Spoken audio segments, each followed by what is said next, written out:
G'day! In today's video, I'm doing a bit of a dust clean out on a very old HP, I think it's a Core 2 Duo, this one.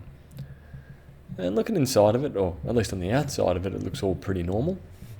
But when we get inside, as we see, everything is covered in dust. Check out that beautiful mainboard. Nice shade of brown.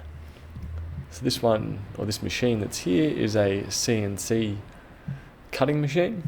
You can see the nice clean part of the hard drive just there in the bottom right hand corner, and then the rest of it is quite filthy.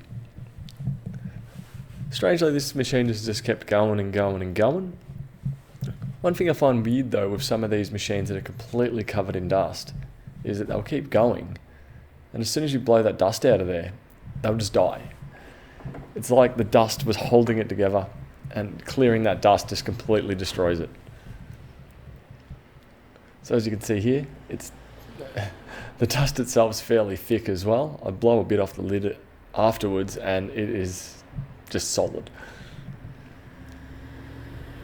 But yeah, I find old machines and dust tend not to work, especially work shed. Oh, this is from a work shed, so it's just had a very, very constant life of just cutting. But hopefully this can breathe a bit more speed into it, a bit more life into it.